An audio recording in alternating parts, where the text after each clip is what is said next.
9 नवंबर को हिसार के आर्यनगर इलाके में एक माइनर से 20 साल की युवती की लाश बरामद हुई। शुरुआती पोस्टमार्टम रिपोर्ट के आधार पर पुलिस इसे आत्महत्या का मामला मान रही है। तो वहीं परिजनों का कहना है कि उनकी बेटी के साथ गैंगरेप के बाद हत्या की वारदात को अंजाम दिया गया। इस खबर से जुड़ी ज्यादा जानकारी दे रहे हैं टोटल न्यूज के associate editor doctor Mahesh Kumar.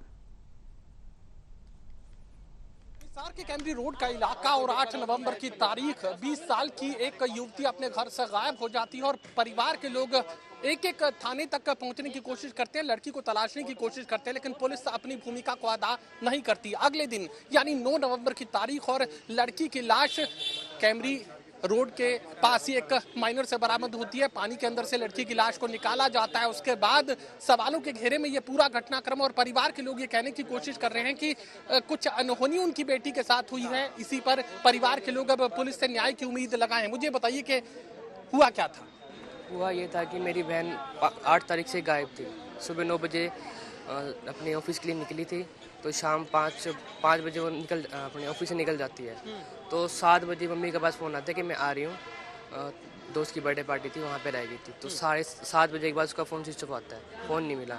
तो हम उसे ढूंढते हैं, तो उसकी रिपोर्ट लिखवाने के लिए आज़ाद नगर चौकी में जाते हैं। तो उन्होंने रिपोर्ट लिखने के लिए मना कर दिया। उन्होंने बोला कि हमारे यहाँ एरिया नहीं पड़ता। तो हम अर्बन स्टेट गए फिर, तो उन्होंने बोला कि ये हमारा मतलब लड़की है जो यहाँ से गायब हुई है, यहाँ आई है कि नहीं है, हमारे पास कंफर्मेशन नहीं है, रिकॉर्डिंग नहीं है। तो आप सुबह आना, 10 बजे आना, हम तब आपकी रिपोर्ट सुनेंगे, जो भी बात है आपकी सुनेंगे। तो वहाँ पर उस टाइम शेर सिंह थे और वहाँ पे 2 जने और भी थे जिन्होंने शराब भी पी रखी थी। 2 जने कांस्टेबल थे, उन्होंने शराब पी रखी, जिनसे हमने बात करी थी। माइनर से जब लाश को बरामद किया गया उस वक्त क्या परिवार के लोगों को बुलाया गया और अब पुलिस क्या कुछ कह रही है? पुलिस की अपनी जगह से उन्होंने अपनी जगह से कुछ नहीं करा पुलिस की वजह से, क्योंकि जो इन्फॉर्मेशन थी हमें किसी और से पता चली थी। पुलिस को पहले से पता था और पुलिस ने हमें बताया भी नहीं था कि लाश मिल चुकी है। और पुलिस को भी हमने बताया था कि हमें लाश मिल चुकी है, और पुलिस को हमने बोला भी थी आ जाओ, बट उन्होंने हमारी कुछ सुनी नहीं, ना हमारे पास आए, ना हमें इन्फॉर्मेशन दी। और जो रिकॉर्डिंग थी ऑफिस की वो भी हमने ला के दी थी उन्हें। और जो थोड़े बहुत सबूत थे उनके लड़कों के नाम, तीनों के नाम हमने दे दिए थे। 2 लड़के और 1 लड़की थी, बट उन्होंने उनके पीछे कुछ कार्रवाई नहीं की। ना उनके फ़ोन रिकॉर्ड्स देखे, ना उनके पास फ़ोन किया, ना उनको बुलाया, ना उनके घर गए। अगर उनके पास घर जाते उनको उठा लेते वहाँ से, तब भी क्या पता कुछ हो जाता, मेरी बहन जिंदा होती। लगता है कि क्या हुआ था? हुआ ये है कि जो एक लड़की है अंजलि, उसने मेरी बहन को बहला फुसला कर अपने पास बुलाया और ये चारों किसी गाड़ी में गए थे। तो उसके बाद मेरी बहन के साथ इन्होंने रेप किया और मर्डर करके किसी नहर में फेंक दिया। अब मुझे बताइए कि पोस्टमार्टम रिपोर्ट में क्या कुछ कहा जा रहा है, पुलिस की तरफ से क्या कुछ परिवार को सूचना दी गई है? एक्चुअल में पत्रकार महोदय आपका धन्यवाद कि ये है कि जो बहन है वो 20 साल की थी और ये 8 तारीख को गुम होने के आधे घंटे बाद में ही आज़ाद नगर थाना पहुंच जाता है पीड़ित परिवार। वहाँ पर पीड़ित परिवार को ये कह के टरका दिया जाता है आगे कि ये आप घटनास्थल नहीं है, आप अर्बन स्टेट थाने में जाओ।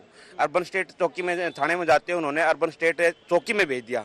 वहाँ पर जब जाते हैं जो पुलिस वाले जो कर्मचारी हैं वो नशे में थे, कुछ लोगों ने शराब पी हुई थी। इनकी कंप्लेंट नहीं ली और इनको वैसे टरका दिया गया। रात को इनकी सुनवाई नहीं हुई, न FIR ने गुमशुदगी की रिपोर्ट ली उन लोगों ने।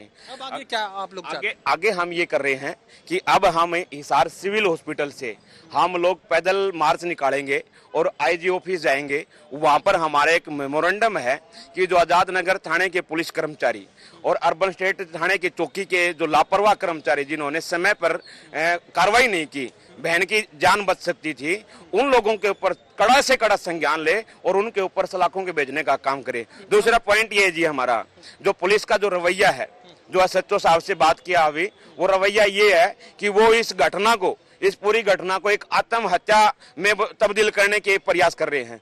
हम लोग आपके चैनल के माध्यम से कहना चाहेंगे ये आत्महत्या नहीं है, बहन की CCTV फुटेज है, गाड़ी में लड़के घुमा रहे हैं, होटल में लेके जा रहे हैं, उस बहन को मजबूर ये उसकी हत्या की है, उसका रेप किया है, ये सारी चीजें तकरीबन पुलिस के हवाले CCTV फुटेज में तय होती है।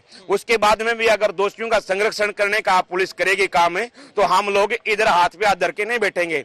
मैं भीम आर्मी का एक छोटा सा सिपाही भाई हूँ, पीड़ित परिवार का ये भाई है, इसका भाई हूँ, बहन का भाई हूँ, और हम लोग ये चीज बर्दाश्त नहीं करेंगे बिल्कुल भी। चलिए, यहाँ पूर्व मेयर भी पीड़ित परिवार के साथ खड़े हुए नजर आ रहे हैं। मुझे बताइए कि गौतम सरदाना इस वक्त हमारे साथ हैं। पीड़ित परिवार की तरफ से आपको पूरे मामले की जानकारी दी गई है, पुलिस के लोग आपको जानकारी दे रहे हैं, क्या कुछ जानकारी सामने आ रही है और आगे क्या कुछ कार्रवाई आप लोग चाहते हैं? देखिए, अभी साहिल ने सब कुछ बताया कि इससे बिल्कुल क्लियर है कि पुलिस समय रहते कार्रवाई करती तो ये कांड होने से बच जाता और ये बेटियां आज हमारे बीच में होती।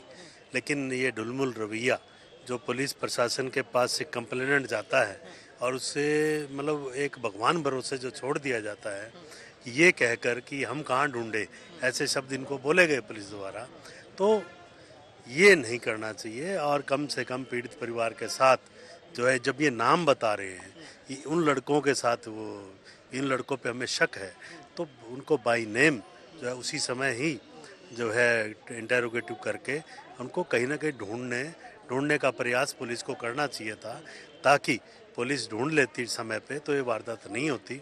अब जो क्योंकि 3 फुट पानी है नहर में और 5 फुट 1 इंच की वो हमारी बिटिया है, तो हमें उसके शरीर के जो घाव बता रहे हैं कि कहीं ना कहीं उसके साथ वारदात ज़रूर हुई है, जैसे परिवार का भी शक है। तो पुलिस का जो ढुलमुल रवैया है आज भी, कि हमने वो कह रहे हैं कि हमने उन लड़कों को बिठाया हुआ, और हमने तो इतना ही कहा है कि उनको बिठाया हुआ है या उनको अरेस्ट डाली हुई है, ये अभी तक पुलिस क्लियर नहीं कर रही है।